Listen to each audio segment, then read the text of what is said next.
In Havana, Cuba, is a sweeping structure that carried the dreams of the revolution. It was a bold project, but the remains suggest dark days would ultimately descend upon the site. Castro asked a young Cuban architect, Ricardo Porro, to design the site, and he was going to produce 5 separate buildings, each with a separate purpose.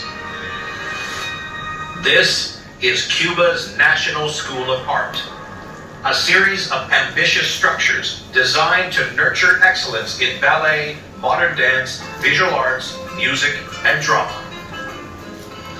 This is the birth of an idea, and remember, for your real communists, real revolutionaries, art is very important. Art is there to serve the revolution. Local Jose Villa-Sobero came here to study sculpture. I started studying in the year 1966 when I was 16 years old. To a young boy who wanted to study art, it was like discovering a brand new world. Given just 2 months to come up with the initial plans, Porro recruited 2 friends to help him, Vittorio Garagi and Roberto Guittardi. The young architects poured their heart and soul into the idealistic project, taking inspiration from the changing times they were living in. You walk along the corridors and you lose sense of where you're coming from and where you're going, and that was intentional. The message that he was trying to communicate is that Cuba had moved on from its history and was forging a new future. Each school was unique, but they all shared one clever piece of engineering that helped speed up construction and encourage those flowing shapes. The Catalan Arch. For the Catalan Arch, or a dome, you start off with a brick, a very thin brick, and then you use a very quick dry cement and you butt up one against it, and then another one, and then another one. And because it's all held into place quite quickly, you don't need false work to support it.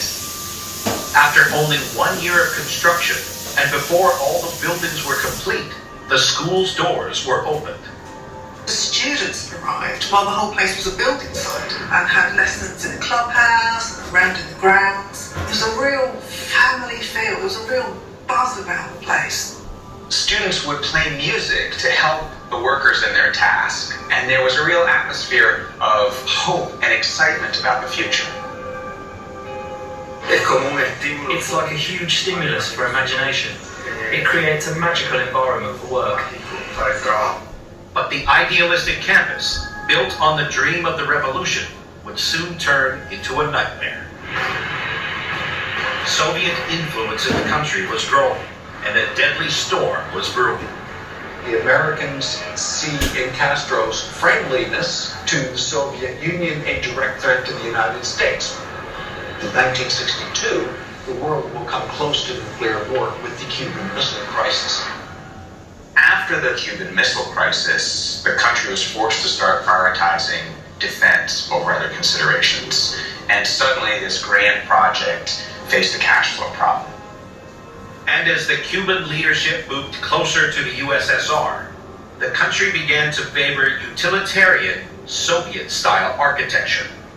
What was earlier seen as this grand experiment in creativity and artistic freedom now starts to look like it's a bit bourgeois, it's a bit indulgent.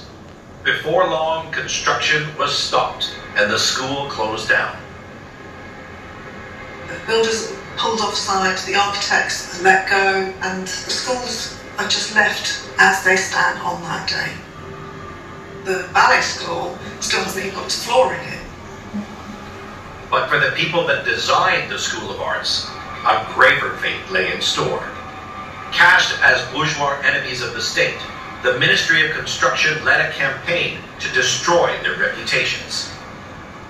So the lead architect, Porro, he lived and breathed these projects for a couple of years, and it was absolutely devastated, and he left Cuba and ended up working in Europe and around the rest of the world. Vittorio Garagi is accused of espionage, he's jailed, and eventually he's expelled from Cuba. For students like Jose, the closure of the school had a lasting impact. Yo creo que lamento mucho I really regret not having been able to continue that moment in Cuban culture during the 1960s. It was an era full of romance, dreams, and with such high hopes.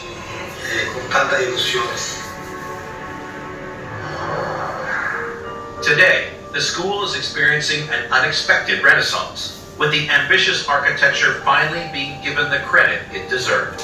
In the 1990s, architects from outside Cuba started to take a closer look at these buildings and recognize the creativity that had gone into them.